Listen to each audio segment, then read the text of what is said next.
बाबा साहब के मनता जन्मदिन हो, केक लियाइल बानी सुन एगो किनो। अरे बाबा साहब के मनता जन्मदिन हो, केक लियाइल बानी सुन एगो किनो। अरे नाचे हम जदे तू धीमे धीम डोला, नाचे हम जदे तू धीमे धीम डोला। आ पेन्ही नीला सड़िया ए में हरिया जय भीम बोला। आ पेन्ही नीला सड़िया ए में हरिया जय भीम बोला। तथागत गौतम बुद्ध कहें कोई भी बात इसलिए मत मानो कि वो मोटी मोटी पुस्तकें में लिखी हुई है, या फिर कोई भी बात इसलिए भी मत मानो कि वो बहुत बड़ा व्यक्ति कह रहा है। पहले उस बात को अपनी तर्क की कसौटी पर कसो और जब वो खरा उतरे तभी मानो। और सब लोग जानते हैं कि अगर गोबर है तो गणेश कैसे हो गया। वही जब समय आता है तो माने गोबर को गणेश मान लेता है। हम लोग कहते हैं कि नहीं हम मानेंगे, फिर भी वो मनवा देता है तो हम मान लेते हैं। लेकिन हम उसी गोबर को अगर उसको कहेंगे कि नहीं पेड़ा समझ के तुम खा लो तो खा लेगा। तो यही पढ़े लिखे शिक्षित हुए। और बाबा साहब ने कहा था कि शिक्षा वो शेरनी का दूध है, जो जितना पिएगा वो उतना ही दहाड़ेगा। और देखिए हमारे बीच मंगलजीत दहाड़ रहे हैं। और शादी होती है उसमें सत्यनारायण भगवान के कथा खवाते हैं, तो आप लोग को सत्यनारायण भगवान का अगर कथा नहीं खवाते तो करोड़पति कैसे बनिएगा? देखिए अब जो करोड़पति बन रहे हो तो हम कहते हैं भाई कि अगर हम देवी देवताओं को मानते हैं तो 33 करोड़ देवी देवता हैं। 1 रुपया हमको दे दें, हम ऐसे ही करोड़पति बन जाएंगे और पूरा देश के लोग बन जाएंगे। लेकिन बन नहीं पाते हैं। इसी से आप समझ लीजिएगा कि सत्यनारायण भगवान का कथा होगा तो क्या होगा। हम लोग समता विचार मंच में आप तमाम दर्शकों को बहुत बहुत स्वागत है। अभी हम भोजपुर जिला के कथराई गांव में उपस्थित है। यहाँ मंगलजीत जी के भाई रणजीत जी का शादी समारोह में हम उपस्थित हुए हैं।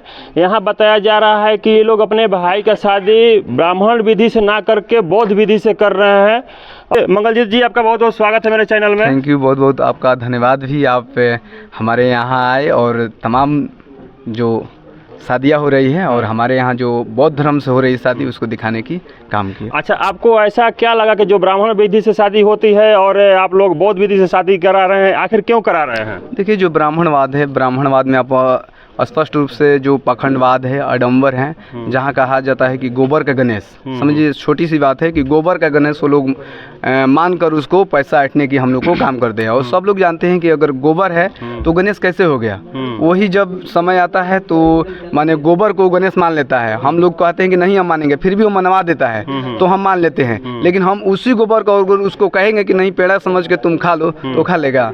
तो यही आडंबर है, यही अंधविश्वास और पाखंडवाद इसी को कहते हैं। तो इसलिए हम लोग इस सारी रहित और 33 करोड़ जो देवी देवता है उनसे हट कर अलग जो हमारा बौद्ध धर्म है, आज का नहीं बहुत पुराना सभ्यता है हम लोग का, भगवान बुद्ध का। और बीच में किस तरह से हमारे लोगों को मारा गया, किस स्तर से हमारे लोगों को काटा गया और हम पर फिर से राज किया गया। लेकिन हम लोग चाहते हैं कि इस देश को बौद्धमय बनाएं और इसीलिए हम लोग ब्राह्मणवाद रहित जो तिलक समारोह है उसको किया। तो उसमें लोग वो जो शादी होती है उसमें सत्यनारायण भगवान के कथा खवाते हैं, तो आप लोग को सत्यनारायण भगवान का अगर कथा नहीं खवाते तो करोड़पति कैसे बनिएगा? देखिए अब जो करोड़पति बन रहे हो तो हम कहते हैं भाई कि अगर हम देवी देवताओं को मानते हैं तो 33 करोड़ देवी देवता हैं।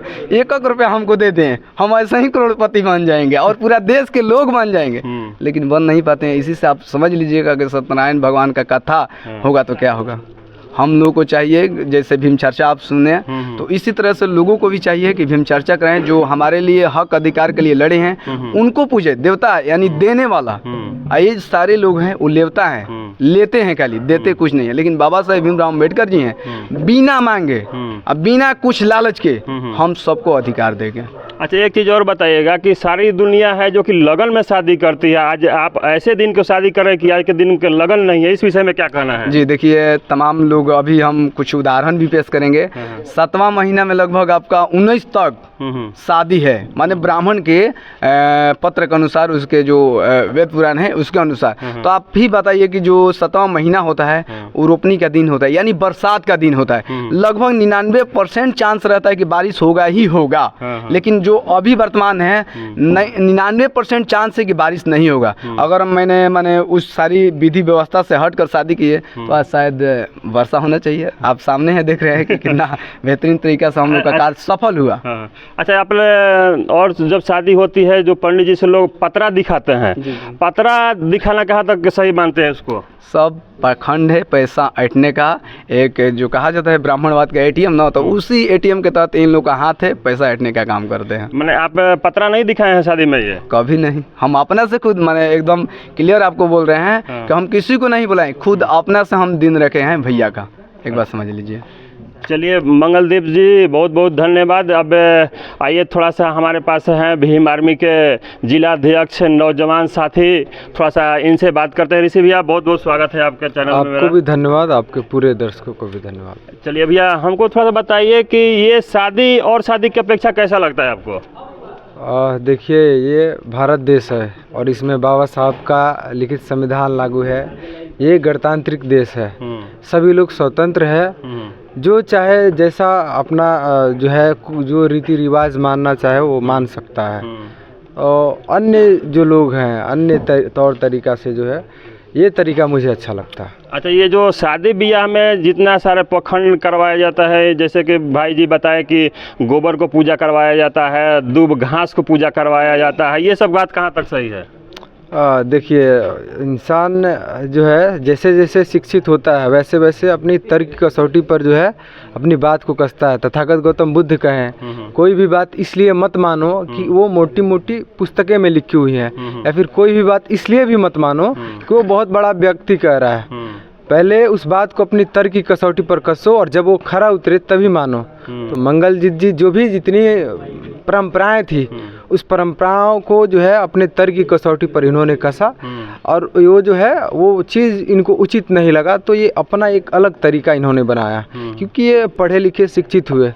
और बाबा साहब ने कहा था कि शिक्षा वो शेरनी का दूध है, जो जितना पिएगा वो उतना ही दहाड़ेगा। और देखिए हमारे बीच मंगलजीत दहाड़ रहे हैं और पूरे सिस्टम को बदल रहे हैं, बहुत अच्छा लग रहा है। अच्छा, एक चीज़ और बताइएगा, और जो शादी होती है जिस प्रक्रिया में मेरे समझ से ज़्यादा खर्चा होती है, इस शादी के क्या स्थिति है खर्चा की स्थिति में? देखिए, खर्चा तो डिपेंड करता है कि मेरा बजट क्या है।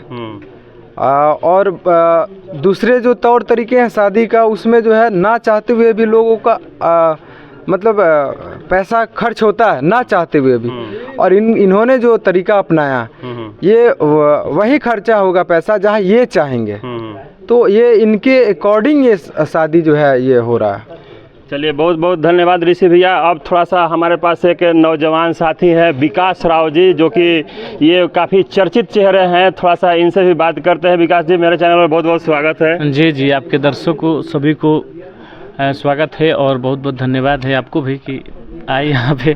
Thank you. बोल रहे थे कि आपको कैसा लग रहा है, ये से शादी आपको कैसा लग रहा है? जी जी, देखिए बिल्कुल बढ़िया लग रहा है, क्योंकि मंगलजीत भैया जो जितने भी बातें बताएं, देवी देवता को आप जानते हैं कि पूरे भारत में केवल इन लोगों की चर्चाएं हैं। आप बाहर जाइएगा तो यहाँ के नामी जाने लोग भी बोलते हैं कि हम बुद्ध के धरती से आए हैं। इन लोगों का चर्चा ही नहीं है। बाहर का लोग कोई जानता ही नहीं है। तो हम उसके अनुसार क्यों चलें? जो चीज़ रियल है हम उसको उस तौर पे चलेंगे। तो मंगलजीत भैया के घर वही तरीका हो रहा है और हमारे समाज में लगभग यही तरीका चल रहा है। अब पहले क्या हुआ है वो चीज़ को हम नहीं बता सकते, लेकिन आज के डेट में पूरा समाज यही तरीका से शादी विवाह कोई भी फंक्शन करा रहा है। मैंने आपको भी ऐसा लगता है कि जो ब्राह्मणवाद की विधि से जो शादी होता है उस विधि से अच्छा है ये विधि शादी करना? बिल्कुल अच्छा है, क्योंकि मंगलजीत भैया बताए कि एक जरिया हो गया है। ऋषि भैया बताए कि आपको ना चाहते हुए भी उतना खर्चा करना पड़ेगा आपको। और इस रीति रिवाज में आप अपने अनुसार मतलब जितना खर्चा करना चाहे उतना करेंगे, अपने अनुसार करेंगे। तो ये सारी चीज़ें हैं और रियल चीज़ है कि हमारे भारत में चाहे हमारे लिए जो जिन्होंने जो कुछ भी किया है उनको हम भगवान मान के और ये सारी चीज़ें हम लोग कर रहे हैं। बहुत अच्छा विकास राव जी। अब हमें पता है कि बहुत अब अच्छा सिंगर हैं, तो थोड़ा सा मेरे चैनल पर एक गीत थोड़ा सा जो अम्बेडकरवादी आप जो गीत गाते हैं उस विषय में थोड़ा सा एक गीत हमको गुनगुना के बताइए। जी जी बिल्कुल। अभी जयंती में बाबा साहब का बड़ा लोगों का प्यार मिला और लगभग 1.5 लाख तक रील बना था। अच्छा, तो उसी गाने से आप सबको सुनाएंगे। थोड़ा सुना लीजिए गाना अपना। जयंती का ही गाना था कि साहब के मनता जन्मदिन हो, केक ले आइल बानी सुनो एगो किनो। अरे बाबा साहब के मनता जन्मदिन हो, केक ले आइल बानी सुनो एगो किनो। अरे नाचे हम जदे तू धीमे धीम डोला, नाचे हम जदे तू धीमे धीम डोला। आ पेन्ही नीला सड़िया ए में हरिया जय भीम बोला। आ पेन्ही नीला सड़िया ए में हरिया जय भीम बोला। काफी लोगों का प्यार मिला। एक अंतर और थोड़ा सा गा दीजिए, गाना आपका बहुत अच्छा लग रहा है, इसलिए एक अंतर और हम गा दीजिए मेरे लिए। इसका अगला लाइन था कि अरे गौआ में निकलल बा देखो जुलूस हो, देखी के मन हमार भइल बा खुश हो। कि अरे गौआ में निकलल बा देखो जुलूस हो, देखी के मन हमार भइल बा खुश हो। आ साहब जी के हैप्पी बर्थडे तू क्लीन बोला। आ साहब जी के हैप्पी बर्थडे तू क्लीन बोला। हाँ पेन्ही नीला सड़िया ए में हरिया जय भीम बोला। वाह भाई वाह वाह वाह, दिल मेरा गदगद हो गया। अब एक बात और पूछना चाहते हैं, आप तो सीवांश जिला से बिलोंग करते हैं, ये भोजपुर जिला में कैसे आना हुआ हमको बता दीजिए। भोजपुर जिला देखिए कलाकार का कोई घर नहीं होता है ऐसा। हाँ। लेकिन हर क्षेत्र में बड़े भैया ऋषि राज मंगलजीत भैया जहाँ से बुलावा आएगा वहाँ तो हम लोग को जाना ही है। और बता दे ऋषि भैया का कल नॉमिनेशन है, तो उनको जितने भी भाई वीडियो को देख रहे हैं सबसे अपील है कि जितना हमको प्यार करते हैं ऋषि भैया को उतना फुल सपोर्ट कीजिए और विजयी घोषित कीजिए ऋषि भैया को। एक बार अपना पूरा परिचय बता दीजिए। जी जी, मेरा घर हुआ सिवान जिला रघुनाथपुर एक प्रखंड पड़ता है, तो वहीं से हम बिलोंग करते हैं। और नाम तो आप जानते ही हैं। चलिए ठीक है, बहुत बहुत धन्यवाद। ये हमारे विकास राव जी तो मैंने और निहाल कर दिए अपने गीत से और बातों से। आप लोगों को भी अगर इन लोगों का विचार अच्छा लगा होगा तो मेरे चैनल को ज़्यादा से ज़्यादा सब्सक्राइब कीजिए, शेयर कीजिए और लाइक कमेंट कीजिए। बहुत बहुत धन्यवाद।